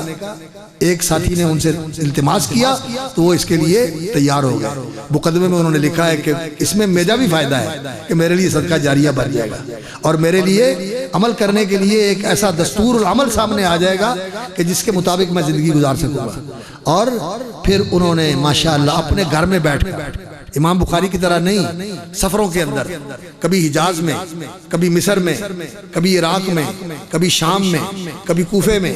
کبھی کہاں کبھی کہاں کبھی کہاں، اس طرح نہیں. امام بخاری رحمۃ اللہ علیہ سفر کرنے والے تھے اور انہوں نے 16 سال لگائے صحیح بخاری کی تالیف پر، اور امام مسلم نے 15 سال لگائے، لیکن امام مسلم اپنے شہر میں رہ گئے۔ اور امام مسلم رحمۃ اللہ علیہ کوئی، امام بخاری کو بھی اللہ رب العزت نے بڑی وسعت عطا فرمائی تھی، ان کے پاس بھی مال تھا، لیکن انہوں نے مال دیا ہوا تھا مزاربت پر، انہوں نے انویسٹمنٹ کی ہوئی تھی، اور ان کے عزیز اور ان کے شاگرد وہ کام کرتے تھے، اور امام بخاری رحمۃ اللہ علیہ نے کبھی نہ کوئی چیز ذاتی طور پہ جا کے خریدی تھی اور نہ کبھی بیچی تھی۔ جس چیز کی ضرورت ہوتی کسی کو بھیج دیتے، جاؤ لے آؤ، کسی کی چیز کی ضرورت ہوتی تو اس کو کہتے جاؤ جا کے اس کو بیچ دو۔ تو امام بخاری رحمۃ اللہ علیہ کا سارا ذوق شوق علم کے ساتھ، لیکن امام مسلم رحمۃ اللہ علیہ کپڑے کے تاجر تھے، اور ماشاءاللہ اچھے خوشحال تھے، ان کی جائیداد بھی تھی اور ان کے پاس دولت و ثروت بھی تھی، اور اس کا اثر ان کے رہنے سہنے کے اوپر بھی تھا، ان کا لباس بھی بڑا اچھا ہوتا تھا، اور طالب علموں کے اوپر بھی خرچ کرتے تھے، طالب علموں کے اوپر بھی خرچ کرتے تھے۔ امام عبداللہ بن مبارک رحمۃ اللہ علیہ فرماتے تھے، میں جو تجارت کرتا ہوں وہ طالب علموں کے لیے کرتا ہوں، محدثین کے لیے کرتا ہوں، کہ یہ لوگ فارغ ہو کر اس علم کی خدمت کرتے رہیں، اس لیے کہ یہ علم محفوظ ہے تو دین محفوظ ہے، اگر علم نہیں رہے گا تو عمل نہیں رہے گا، اور علم اور عمل دونوں چلیں گے تو دین مٹ جائے گا، دین مٹ جائے گا تو دنیا تباہ ہو جائے گی، دنیا تباہ ہو جائے گی۔ اس لیے امام عبداللہ بن مبارک رحمۃ اللہ علیہ بھی ایسا کرتے، امام بخاری رحمۃ اللہ علیہ بھی طلباء کے اوپر خرچ کرتے تھے، ان کو کھلاتے بھی تھے، جیسے ہمارے بھائی، کیا نام ہے اس میں گرامی آپ کا، مولانا شہباز صاحب جیسے بتا رہے تھے کہ ہم تو ان لوگوں کو وظیفے دیں جو لوگ دین پڑھتے ہیں، امام بخاری رحمۃ اللہ علیہ ایسے ہی کرتے، لوگوں کو حدیث پڑھاتے بھی اور ان کو کھانے بھی کھلاتے، ان کو دیگیں پکتی اور ان کو کھانے کا بھی انتظام کرتے، لنگر چلتا ہے امام بخاری رحمۃ اللہ علیہ، اور امام مسلم رحمۃ اللہ علیہ بھی ایسے ہی۔ تو امام مسلم رحمۃ اللہ علیہ تاجر بھی تھے، کپڑے کی تجارت کرتے تھے۔ تو امام مسلم رحمۃ اللہ علیہ نے یہ کتاب لکھی تو اس لیے لکھی کہ تاکہ صحیح حدیثیں لوگوں کے سامنے آ جائیں۔ تو یہاں آج کل لوگ بڑا اس کا کرتے ہیں کہ نبی صلی اللہ علیہ وسلم کا فرمان ہے، یہ حدیث نبوی ہے، یہ ایسے سوشل میڈیا کے اوپر شائع کر دیتے ہیں۔ نہیں، نبی صلی اللہ علیہ وسلم کے متعلق کوئی بات جب تک پوری طرح چھان بین نہ کر لی جائے اور پوچھ نہ لیا جائے اہل علم سے کہ کیا نبی صلی اللہ علیہ وسلم کا فرمان ہے، تو پھر اس کو آگے شیئر کرنا چاہیے، اور ایسے ہی اس کو آگے نقل کر دینا یہ بات غلط ہے، یہ صحیح نہیں ہے۔ میرا تو خیال وقت ختم ہو رہا ہے، اللہ چلیے میں بس بات ختم کرتا ہوں۔ تو امام مسلم رحمۃ اللہ علیہ نے یہ کتاب لکھی، اور کتاب لکھنے کے بعد مقدمہ لکھا، اور اس کے بعد اس کے اندر احادیث ذکر کی۔ اس میں کتابوں کے عنوان تو انہوں نے قائم کیے ہیں، کتاب الایمان ہے، کتاب الطہارہ ہے، کتاب الصلاۃ ہے، کتاب الزکوٰۃ ہے، کتاب البیوع ہے، اسی طرح کتاب الامارہ ہے، کتاب الامارہ ہے، اسی طرح صفت الجنہ ہے، صفت النار ہے، اور اسی طرح کتاب التفسیر ہے، لیکن ابواب نہیں قائم کیے ان کتابوں کے اندر احادیث کے اوپر، لیکن ان کی مہارت اور ان کی باریک بینی سے انسان حیران ہو جاتا ہے کہ حدیثیں ان کی پوری ترتیب کے ساتھ ہیں، یعنی جو حدیثیں ذکر کی ہیں ان کتابوں کے ساتھ، کتاب الایمان ہے، اور آپ کتاب الایمان کے ابواب کو دیکھ لیں اور ایمان کے مباحث کو دیکھ لیں تو آپ کو سارے مباحث اس کتاب الایمان کے اندر امام مسلم رحمۃ اللہ علیہ کی اس کتاب میں مل جائے گا۔ تو یہ المسند الصحیح اس کا نام امام مسلم نے رکھا ہوا ہے، اور الجامع یعنی یہ دین کی جامع کتاب ہے، دین کے حوالے سے آپ کو عقیدے کے اندر ضرورت رہنمائی کی، عبادات کے اندر ضرورت رہنمائی کی، معاملات کے اندر ضرورت رہنمائی کی، اخلاق و آداب کے اندر ضرورت رہنمائی کی، حدود اور تعزیرات کے اندر ضرورت رہنمائی کی، امارت حکومت ریاست کے اندر ضرورت رہنمائی کی، تاریخ کے اندر سیرت کے اندر جاننے کی ضرورت ہے رہنمائی کی، یا قیامت اور قیامت کے آنے والی پہلے نشانیاں اور اس کے بعد قیامت کے حوال اور اس کے بعد جنت اور دوزخ اور قرآن مجید کے فضائل اور قرآن کی تفسیر، جتنی چیزیں دین کے حوالے سے آپ جاننا چاہتے ہیں آپ ان کو صحیح مسلم سے جان سکتے ہیں۔ یہ الجامع بھی، یہ المسند الصحیح الجامع، یہ اس کا وہ نام ہے جس سے اس کتاب کی پوری افادیت اور اس کتاب کی پوری جامعیت جو ہے وہ سامنے آتی ہے۔ المسند الصحیح الجامع المختصر من السنن بنقل العدل من العدل عن رسول اللہ صلی اللہ علیہ وسلم۔ تو پھر کتاب الایمان سے انہوں نے اس کو شروع کیا ہے، کتاب الایمان سے شروع کیا ہے، اور کتاب الایمان میں پہلی حدیث کون سی لے کے آئے ہیں؟ وہ حدیث جس کو ام السنہ کہا جاتا ہے، جس میں حضرت عمر رضی اللہ تعالیٰ عنہ روایت کرتے ہیں، عبداللہ بن عمر بیان کرتے ہیں، اور صحابہ سے بھی منقول ہیں، عبداللہ بن عباس سے بھی منقول ہے، اور بھی صحابہ سے منقول ہے وہ حدیث، اور صحیح بخاری میں بھی موجود ہے، لیکن عبداللہ بن عمر والی روایت نہیں ہے، اس میں دوسری ابو ہریرہ والی روایت ہے۔ تو وہ حدیث بیان کرتے ہیں، اور وہ حدیث پورے دین کی جامع حدیث ہے، اس میں پورا دین آ گیا۔ نبی صلی اللہ علیہ وسلم کے آخری دنوں کی بات ہے کہ آئے جبریل امین ایک اجنبی سائل کی شکل میں، لیکن بڑے ہی خوش شکل اور بڑے ہی ماشاءاللہ وضعدار، بڑے خوبصورت انداز میں آئے، لیکن لوگ پہچانتے بھی نہیں ہیں۔ نبی صلی اللہ علیہ وسلم سے آ کر سوالات کیے، اسلام کیا ہے، ایمان کیا ہے، احسان کیا ہے، قیامت کب آئے گی؟ نبی صلی اللہ علیہ وسلم نے جوابات دیے، اور بعد میں فرمایا یہ جو بندہ آیا تھا اس کو دیکھو کہاں گیا۔ جب باہر جا کے دیکھا تو بندے کا نام و نشان ہی نہیں۔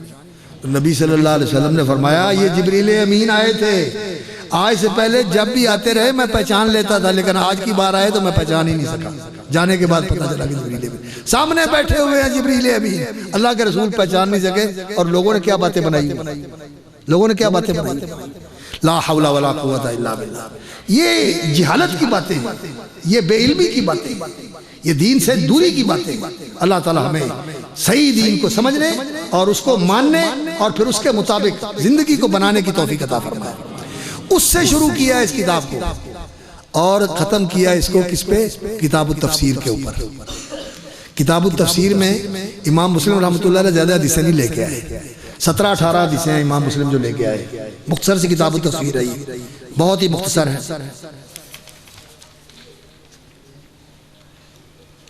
اللہ اکبر۔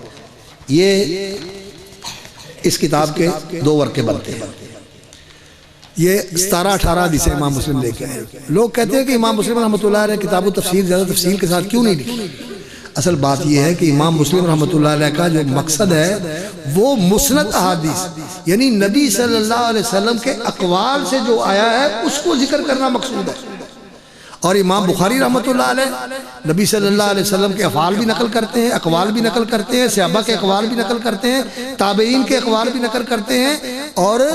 غریب القرآن کے جو الفاظ ہیں قرآن کی شرح کے تفسیر کے حوالے سے وہ بھی نقل کر دیتے ہیں امام بخاری رحمۃ اللہ علیہ۔ اور فضائل القرآن اس میں بھی موجود ہے، فضائل القرآن کا بھی تفسیر سے تعلق ہے۔ اور امام مسلم رحمۃ اللہ علیہ نے قرآن کی تفسیر کے حوالے سے بہت ساری چیزیں دوسری کتابوں میں نقل کر دی ہیں، اس لیے یہاں یہ کتاب بڑی مختصر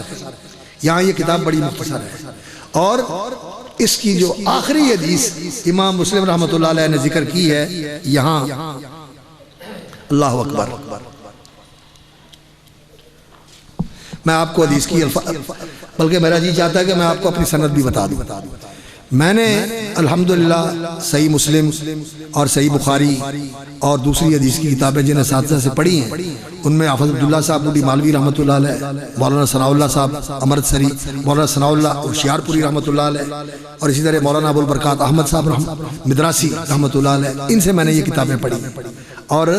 مجھے اجازت حاصل ہے الحمدللہ مولانا یوسف زبیدی رحمۃ اللہ علیہ سے جنہوں نے دہلی میں پڑھا تھا، اور اسی طرح مولانا عبدالغفار رحمانی رحمۃ اللہ علیہ سے جنہوں نے دہلی سے پڑھا تھا، تو ان سب نے مجھے اجازت دی ہے۔ تو میری سند جو ہے امام مسلم رحمۃ اللہ علیہ تک 25 واسطوں سے پہنچتی ہے، یعنی میرے درمیان اور امام مسلم رحمۃ اللہ علیہ کے درمیان 25 اساتذہ ہیں۔ تو میرے اساتذہ میں مولانا ثناء اللہ ہوشیار پوری، حافظ عبداللہ صاحب رحمانی، حافظ عبداللہ صاحب بوڑھی مالوی رحمۃ اللہ علیہ، اور اسی طرح مولانا ثناء اللہ وہ ہمارے ادھر بورے والے کے تھے، آپ کے ادھر قریب کے رہنے والے تھے، ہمارے استاد تھے، حدیث کے استاد تھے، جامعہ سلفیہ میں ہم نے ان سے پڑھا رحمہ اللہ وغفر اللہ۔ اور اسی طرح مولانا عبدالغفار رحمانی وہ اصل تو ہندوستان کے تھے لیکن پاکستان میں آ گئے، تو ہم نے ان سے پڑھا، مدینہ یونیورسٹی میں بھی پڑھا، اور یہاں بھی ان سے استفادے کا اللہ تعالیٰ نے موقع عطا فرمایا۔ تو انہوں نے جو اجازت دی تو میری سند جو ہے حافظ محمد صاحب گوندلوی رحمۃ اللہ علیہ کے واسطے سے حافظ منان وزیر آبادی تک پہنچتی ہے، اور ان سے میاں نذیر حسین صاحب تک پہنچتی ہے۔ اور دوسرا واسطہ جو ہے وہ میرے اساتذہ میں مولانا عبدالغفار رحمانی اور مولانا یوسف زبیدی، ان سے انہوں نے جو پڑھی ہے حدیث، انہوں نے مولانا حافظ احمد اللہ صاحب دہلوی رحمۃ اللہ علیہ سے پڑھی ہے، جو جامعہ رحمانیہ دہلی میں پڑھاتے تھے، حافظ احمد اللہ ابن امیر قرشی دہلوی رحمۃ اللہ علیہ، اور انہوں نے میاں نذیر حسین سے پڑھی ہے۔ تو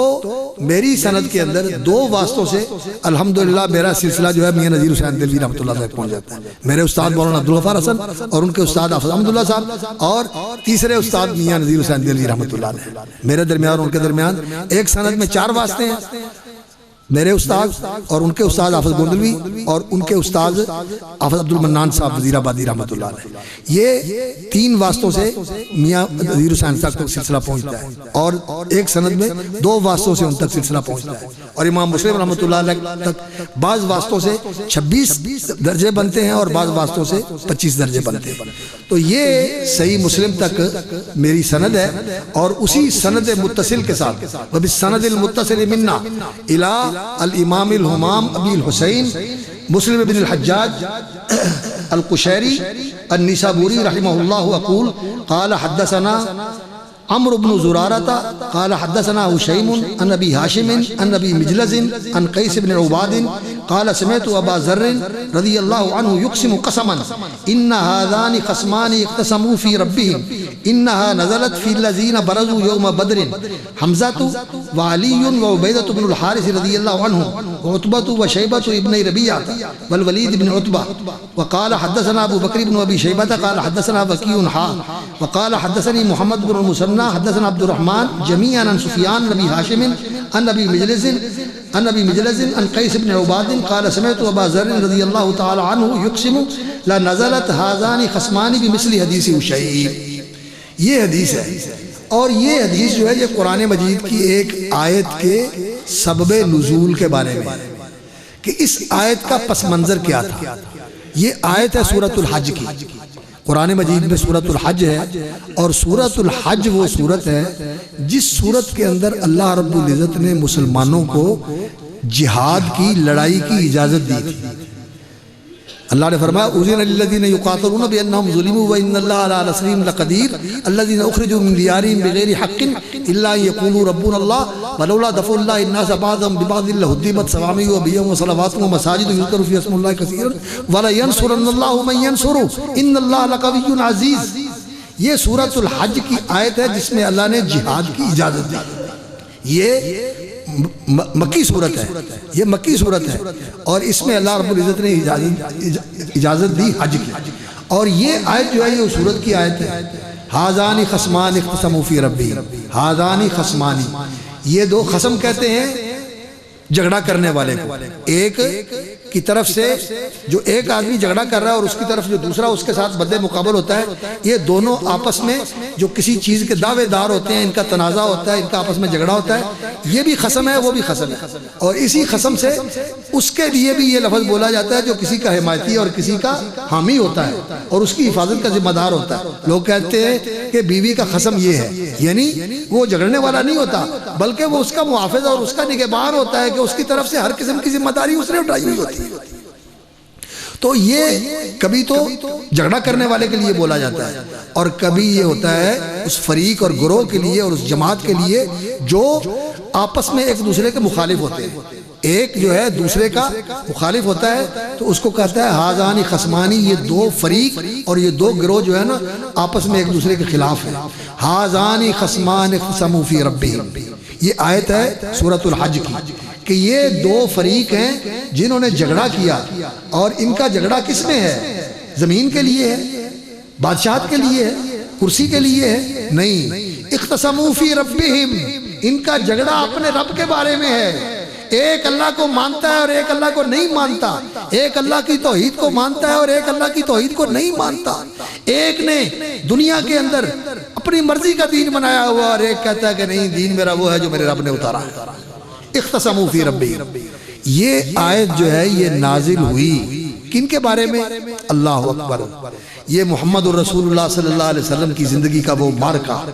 وہ اسلام کا اولین معرکہ جس میں کفر اور اسلام ٹکرائے اور اللہ رب العزت نے اسلام کی مدد فرمائی اور اللہ رب العزت نے اسلام کو ایسا سر بلند کیا کہ مسلمان مادی اعتبار سے، اپنی تعداد کے اعتبار سے، اپنی جنگی تیاری کے اعتبار سے بہت ہی کمزور تھے، لیکن ان کے ایمان اتنے مضبوط تھے، اللہ اکبر، اور اتنا ان کے اللہ کے اوپر بھروسہ تھا، اور نبی صلی اللہ علیہ وسلم کے لیے فداکاری اور جانثاری کا ایسا جذبہ تھا ان کے دلوں میں کہ اللہ رب العزت نے ان جذبوں کی لاج رکھی، اور اللہ رب العزت نے آسمان سے ان کی مدد کے لیے فرشتے نازل کر اللہ نے فرشتے نازل کر تو اس مارکے کے اندر جس میں اللہ نے فرشتے نازل کیے، انی ممدکم بی الف من الملائکۃ مردفین، 1000 فرشتہ اللہ رب العزت نے نازل کیا، اور اللہ رب العزت نے ان کے حوصلے بلند کر دیے۔ واقعہ بڑا تفصیل کے ساتھ بیان کرنے والا ہے، لیکن اب وقت تھوڑا ہے، اس لیے میں بس اختصار کے ساتھ بات ختم کرتا ہوں۔ تو جنگ بدر کے اندر جب میدان گرم ہوا، صفیں آراستہ ہو گئی، نبی صلی اللہ علیہ وسلم نے ادھر صفیں آراستہ کر دی اور ادھر صفیں آراستہ کر دی۔ مسلمانوں کا جو بڑا جھنڈا تھا وہ حضرت مصعب بن عمیر کے ہاتھ میں تھا، اور انصار کا جھنڈا سعد بن معاذ کے ہاتھ میں تھا، اور مہاجرین کا جھنڈا حضرت علی بن ابی طالب کے ہاتھ میں تھا۔ جب صفیں آمنے سامنے ہوئی تو کفار کے لشکر سے اسود ابن عبد الاسد المخزومی، یہ ایک بڑا بدخلق اور بد مزاج آدمی تھا، یہ نکلا بڑے جوش اور جذبے کے ساتھ، یہ کہہ کر کہ میں مسلمانوں نے جو حوض بنایا ہوا ہے بدر کے چشمے کے اوپر، میں اس حوض کو گندا کروں گا اور میں اس حوض کو توڑ پھوڑ دوں گا۔ یہ اس کے لیے بڑی اکڑ کے ساتھ اور بڑی ترنگ کے ساتھ نکلا، اور ادھر آیا تو حضرت حمزہ رضی اللہ تعالیٰ عنہ آگے بڑھے، اور انہوں نے اس کو وہاں تک پہنچنے سے پہلے تلوار ماری، اس کی ٹانگ کاٹ دی، ٹانگ کٹی اس کی، لیکن اس نے قسم کھائی ہوئی تھی۔ اسود ابن عبد الاسد المخزومی، یہ ابو جہل کے خاندان کا آدمی تھا، وہ بھی مخزومی تھا، یہ بھی مخزومی تھا، لیکن وہ گرا ایسے کر کے تو وہ گھسٹتا ہوا ہی اس حوض کے قریب پہنچ گیا، اور اس نے کوشش کر کے اپنے آپ کو حوض کی دیوار کے اوپر جا کے ڈال دیا، لیکن حضرت حمزہ رضی اللہ تعالیٰ عنہ آئے اور انہوں نے اس کا سر قلم کر کے اس کو ختم کر دیا، جہنم رسید کر دیا اس کو۔ اور اس کے بعد پھر مشرکوں کا جوش جذبہ پہلے ہی بڑا بھڑکا ہوا تھا کہ مسلمانوں نے ہمیں تنگ کیا ہوا ہے، ہمارے قافلوں کا راستہ غیر محفوظ ہو گیا ہے، تو وہ بڑے جوش کے ساتھ نکلے، 3 نکلے، عتبہ اور شیبہ، یہ ربیعہ کے بیٹے دونوں بھائی تھے، یہ ذرا عمر رسیدہ تھے، اور ان کا بیٹا ولید ابن عتبہ، یہ تینوں نکلے اور نبی صلی اللہ علیہ وسلم کی طرف سے پھر ان کے مقابلے کے لیے انہوں نے کہا حل من مبارز، کوئی ہے مقابلہ کرنے والا، کوئی ہے ہمارے سامنے آئے؟ تو ان کے سامنے آئے، کون آئے؟ حضرت معوذ اور حضرت عوف بن الحارث، یہ انصاری تھے، یہ ان کے سامنے آئے، اور حضرت مصعب بن عمیر رضی اللہ تعالیٰ عنہ کے ہاتھ میں جھنڈا تھا، وہ تو قریشی تھے، وہ تو مکے کے مہاجر تھے، ان کے ہاتھ میں جھنڈا تھا۔ تو یہ آئے تو اس نے پوچھا کون ہو تم؟ انہوں نے کہا ہم انصار میں سے ہیں۔ کہنے لگے اس سے اچھے لوگ ہو لیکن ہمارے برابر کے نہیں ہو، ہماری ٹکر اور ہماری برابر کے وہ لوگ ہیں جو ہمارے رشتہ دار، ہمارا خون ہو، ہم ان سے لڑیں گے، اپنے خون سے لڑیں گے۔ اللہ اکبر، ہمارے چچا کے بیٹے کہاں ہیں؟ تو نبی صلی اللہ علیہ وسلم نے فرمایا قم یا علی، علی اٹھو، حمزہ آپ بھی اٹھیں، اور عبیدہ بن حارث بن مطلب ان کو کہا وہ بھی اٹھے، یہ نبی صلی اللہ علیہ وسلم کے خاندان کے لوگ، علی ابو طالب کے بیٹے، نبی صلی اللہ علیہ وسلم کے حمزہ، حمزہ نبی صلی اللہ علیہ وسلم کے چچا، اور عبیدہ بن حارث بن مطلب یہ نبی صلی اللہ علیہ وسلم کے والد کے امزاد، یہ ان کے والد کے امزاد تھے۔ حارث یہ جیسے نبی صلی اللہ علیہ وسلم ہاشم کے پوتے تھے تو یہ مطلب کے پوتے تھے، عبیدہ بن حارث بن مطلب، یہ تینوں۔ عبیدہ یہ ذرا عمر رسیدہ تھے، اور شیبہ بھی عمر رسیدہ تھا، اور عتبہ بھی عمر رسیدہ تھا۔ اب روایات میں اختلاف ہے کہ مقابلہ کس کس کے درمیان ہوا۔ یہ تو پکی بات ہے کہ حضرت علی کا مقابلہ ولید ابن عتبہ کے ساتھ ہوا، اور حضرت حمزہ کے بارے میں بعض لوگ کہتے ہیں کہ شیبہ کے ساتھ ان کا مقابلہ ہوا، اور بعض لوگ کہتے ہیں کہ نہیں، حضرت حمزہ کا مقابلہ جو ہے وہ عتبہ کے ساتھ ہوا تھا، اور شیبہ کے ساتھ مقابلہ حضرت عبیدہ کا ہوا تھا۔ اختلاف ہے دونوں طرف، غازی ابن عقبہ میں اور روایت ہے اور ابن اسحاق میں اور روایت ہے۔ بہرحال ان دونوں کا مقابلہ ہوا، حضرت حمزہ نے تو اپنے مد مقابل کو ایک ہی وار کے اندر ڈھیر کر دیا، حضرت علی نے بھی اس کا کام تمام کر دیا، اور عبیدہ بن حارث بن مطلب ان کا اور جو ان کے مد مقابل تھا شیبہ یا عتبہ، دونوں میں سے ایک جو بھی تھا، اس کے ساتھ وار کا آپس میں تبادلہ ہوا اور وہ بھی زخمی ہو گئے، عبیدہ بن حارث بھی، اور وہ بھی زخمی ہو گیا، لیکن دونوں زخمی تھے، ابھی کام تمام نہیں ہوا۔ تو اپنے مقابلوں سے فارغ ہو کر حضرت حمزہ اور حضرت علی رضی اللہ تعالیٰ عنہ حضرت عبیدہ کی مدد کے لیے آئے، اور ان کی ٹانگ کٹ چکی تھی، ان کا پاؤں جو ہے وہ کٹ چکا تھا، تو انہوں نے اس جو ان کے مقابل میں تھا، عتبہ تھا یا شیبہ تھا، اس کا بھی کام تمام کر دیا، اور یہ عرب کے 3 چودھری جو تھے جنگ بدر کے اندر ڈھیر ہو گئے۔ تو حضرت علی رضی اللہ تعالیٰ عنہ کہتے ہیں کہ جو اللہ پاک نے قرآن مجید میں فرمایا نا، ہازانی خصمانی، یہ 2 فریق ہیں، یہ 2 گروہ ہیں جو ٹکرائے ہیں، ایک طرف علی،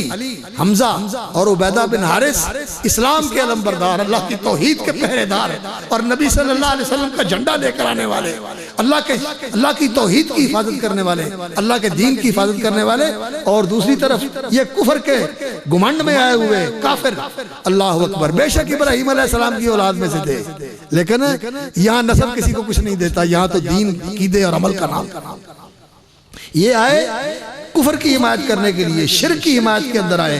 اور حالانکہ آپس میں رشتہ داریاں تھیں، آپس میں رشتے ناتے تھے، آپس میں تعلقات تھے، لیکن دین کی وجہ سے یہ ساری چیزیں مسلمانوں نے ان سے دشمنی کی، مسلمانوں نے ان کو دشمن ٹھہرایا کہ وہ دین کے دشمن ہیں، اور وہ بھی اس لیے مسلمانوں کے دشمن تھے کہ یہ اللہ کی توحید کے دین کے علمبردار ہیں۔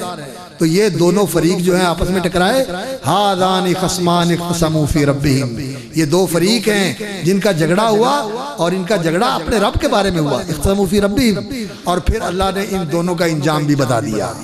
اس آیت میں ان کا انجام بھی بتا دیا۔ فالذین کفروا قطعت لهم ثیاب من نار، یہ جو کافر ہیں، کفر اور شرک کی حمایت میں آئے ہیں، ٹکرائے ہیں مسلمانوں کے ساتھ، اسلام کے اولین عظیم مارکے کے اندر جس میں اللہ کی مدد مسلمانوں کے ساتھ ہے، اس میں مرنے والوں کے لیے قطعت لهم ثیاب من نار، ان کے لیے کپڑے کاٹے جائیں گے، کس کے کپڑے کے نہیں، آگ کے کپڑے، ان کو آگ کے کپڑے پہنائے جائیں گے، یعنی آگ ان کے اوپر لپیٹ دی جائے گی۔ قطعت لهم ثیاب من نار یصب من فوق رؤوسهم الحمیم، اور ان کے سروں کے اوپر گرم پانی ڈالا جائے گا، یسہر بہ ما فی بطونہم والجلود، سر کے اوپر گرم پانی کھولتا ہوا ڈالا جائے گا، اس سے پیٹ کی اندڑیاں اور پیٹ کا میدا جو کچھ ہے پگھل کے پخانے کے راستے سے باہر نکل جائے گا۔ یسہر بہ ما فی بطونہم والجلود ولہم مقامع من حدید، اور ان کے لیے لوہے کے گرزے ہوں گی جن کے ساتھ ان کے سروں کو کچلا جائے گا۔ وَلَهُمْ مَقَامِعُ مِنْ حَدِيدٍ كُلَّمَا أَرَادُوا أَن يَخْرُجُوا مِنْهَا مِنْ غَمٍّ أُعِيدُوا فِيهَا، جب وہ اس پریشانی اور اس غم اور اس مصیبت سے نکلنے کا ارادہ کرے گئے، اللہ اکبر، أُعِيدُوا فِيهَا وَقِيلَ لَهُمْ ذُوقُوا عَذَابَ الْحَرِيقِ، انہیں واپس لوٹا دیا جائے گا اور انہیں کہا جائے گا کہ اسی آگ کا عذاب چکھتے رہو۔ یہ اس فریق کا انجام ہے جو کفر کا جھنڈا لے کے آیا اسلام کے مقابلے میں، اور جو اسلام اور ایمان کے علمبردار تھے اور نبی صلی اللہ علیہ وسلم کے دفاع کے لیے آئے تھے۔ ان اللہ يدخل الذین آمنوا وعملوا الصالحات جنات تجری من تحت الانہار، اللہ تعالیٰ ان اہل ایمان کو جنہوں نے نیک عمل کیے اور ایمان لائے، اللہ ان کو داخل کرے گا۔ ان اللہ يدخل الذین آمنوا وعملوا الصالحات جنات تجری من تحت الانہار، ان باغات کے اندر جن کے اندر نہریں بہتی ہیں، دریا بہتے ہیں، یحلون فیہا من اساور من ذہب ولؤلؤا ولباسہم فیہا حریر، اللہ رب العزت ان کو ریشم کا لباس پہنائے گا اور ان کو اللہ اکبر قیمتی زیور پہنائے گا، یحلون فیہا من اساور من ذہب،